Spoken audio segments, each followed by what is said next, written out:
The tragedy of Air India Express Flight 812.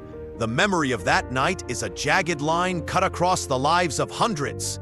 An ordinary journey that within minutes became a headline and then a wound that would never fully heal. On May 22, 2010, Flight 812, a routine late-evening service from Dubai to Mangalore, carried passengers who were returning home after work, study, or vacation. Families were clutching small children, young men tired from long shifts, older women carrying parcels, and the exhausted relief of a trip ending. Outside, the monsoon-scented air lay heavy over the coastal plateau, while below, the tabletop runway of Mangalore Airport slept, narrow and unforgiving, perched like a knife edge above steep terrain. Inside the cockpit, decisions stacked up like cards. The captain, experienced and confident in his years of flying, assumed command in a fraught environment. A short runway, tricky weather, and the pressure to land rather than divert.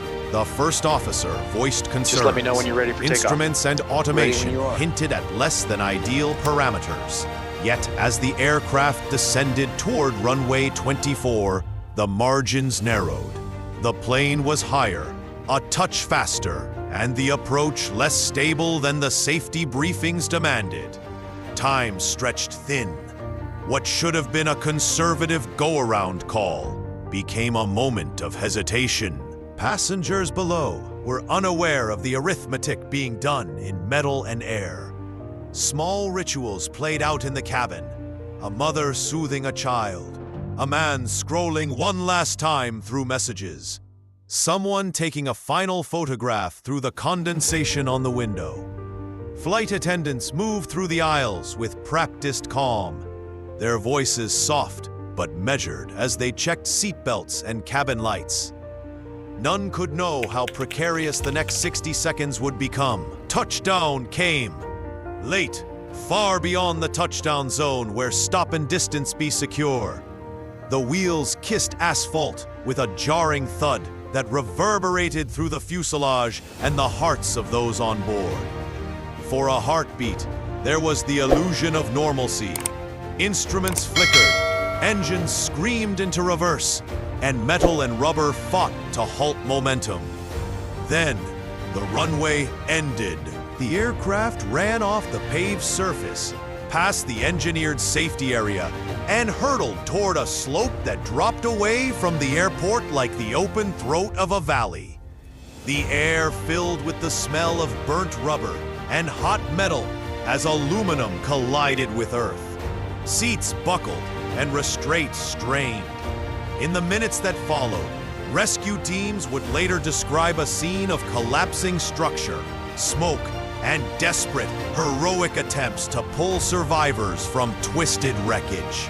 But in the immediate hours after impact, chaos and confusion reigned. Sirens sliced the night, flashlights cut into smoke, and rescue workers and civilians fought the terrain to find any who still breathe. Among the survivors were those who would carry indelible scars, physical and invisible. Some escaped with burns and broken limbs. Others bore wounds that would never fully close. The sudden absence of a loved one, the replaying of final phone calls, the private knowledge of how a single decision can reframe an entire life. For the rescuers, the night was a long, exhausted blur of hauling bodies, administering first aid, and trying to connect names to places of origin. To locate next of kin. For the city of Mangalore, it was an eruption of grief. Hospital corridors swelling with relatives, chapels and community halls turned into makeshift waiting rooms, and a nation watching. In the weeks that followed, questions multiplied. Was it fatigue that clouded judgment? Had procedural lapses paved the way for catastrophe? Why did the landing continue, despite indicators that a go-around was safer? investigators pored over the cockpit voice recorder and flight data, reconstructing a chain of events from instrument beeps and clipped radio transmissions. Technical analyses mixed with human factors studies, pilot training records, shift logs, and the systemic pressures that can nudge crews toward completing a flight rather than opting for a diversion. The findings painted a nuanced but damning portrait. Often, disasters arise not from a single cause, but from the stacking of small errors, assumptions, and missed chances to correct course. Beyond the black boxes and the legalese, the human story unfolded. Families argued over compensation and responsibility. Communities organized memorials, and small rituals of remembrance took root.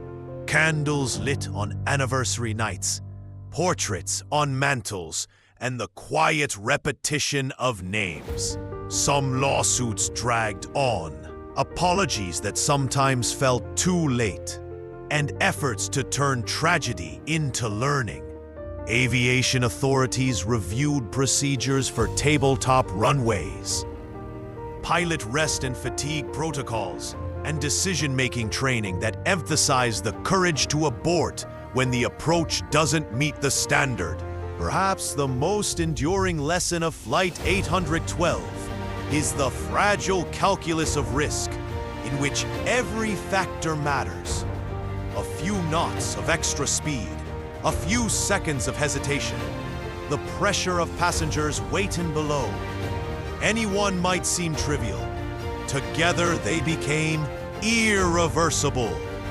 Aviation is unforgiven of complacency, and yet it is also a domain where human courage and institutional change often rise from grievous times. The industry tightened training, regulators revisited standards, and airports reevaluated runway safety margins. These systemic responses offered some solace, not by erasing the past, but by reducing the chance that another family would face the same fate. Stories from survivors and first responders capture both horror and humanity. A flight attendant who pried open a jammed door with trembling hands. Passengers forming human chains to drag people away from smoke. Local villagers who ran through the night to help carry victims up the steep slope to safety. These acts of bravery, threaded with grief, became emblematic of the way communities respond in catastrophe. Immediate, messy, and profoundly human. Years later, the memory of that night lives in small, persistent ways. Memorials mark the loss. Anniversaries bring the families together, and the air travel community, pilots, controllers, engineers, continues to cite the accident as a case study in the dangers of normalization of deviance, the slow acceptance of minor deviations from procedure until the risk becomes mortal. The tragedy of Flight 812 remains a reminder that safety is not the product of a single regulation, but of constant vigilance, honest self-examination, and the willingness to prioritize lives over schedule. If there is a final sober truth, it is this: technology can fail and procedures can be imperfect, but the human cost of error is absolute and permanent. The memory of those on Flight 812 endures not only in statistics or accident reports, but in the quieter accounts. The empty seat at a festival, the unclaimed parcel at a home, the voice that used to call at a fixed hour. Their stories ask us to remember them as people, not as numbers, to learn from the mistakes that ended their journeys, and to keep pressing for a world where every takeoff and landing is governed by humility, discipline, and the unyielding worth of a human life. Human resilience amid catastrophe, expanded version. Beyond the technical and procedural failures that led to the tragic crash of Air India Express Flight 812, the story stands as a powerful testament to human courage, compassion, and survival in the face of overwhelming disaster. As the Boeing 737 hurtled off the tabletop runway and plunged into the steep ravine below, chaos erupted.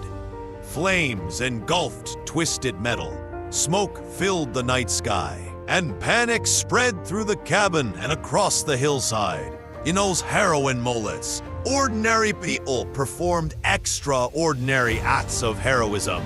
Rescue workers navigated treacherous terrain, balancing urgency with caution, pulling survivors from burning wreckage, and administering life-saving aid despite the danger. Local villagers, hearing the cries of passengers and seeing the glow of fire in the valley, ran toward the scene without hesitation. They formed human chains to help carry victims to safer ground, offering what little they had, blankets, water, and comfort, to people traumatized and injured. Survivors themselves displayed incredible mental and physical resilience, helping fellow passengers, shielding children, or guiding the injured towards safety. The ability to act decisively and compassionately amid absolute horror highlights the indomitable strength of the human spirit. In the days and weeks that followed, resilience took on another form. Families of the victims grappled with inconceivable grief, navigating the impossible task of laying their loved ones to rest, while confronting questions of accountability and closure. Communities rallied, providing support networks, organizing memorials, and ensuring that the memory of the victims would not fade. Every candle lit, every vigil held, and every story shared was a testament to human endurance and the collective effort to transform tragedy into remembrance and learning. Flight 812 teaches a sobering yet profound lesson.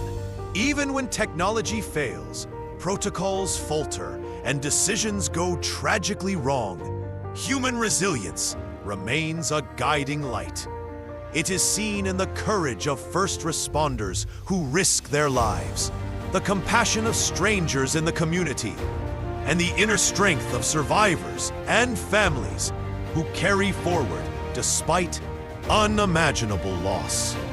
Their bravery, their grief, and their acts of solidarity remind the world that even in the deadliest disasters, human courage and memory can shape recovery, inspire change, and drive a safer future for aviation and society at large.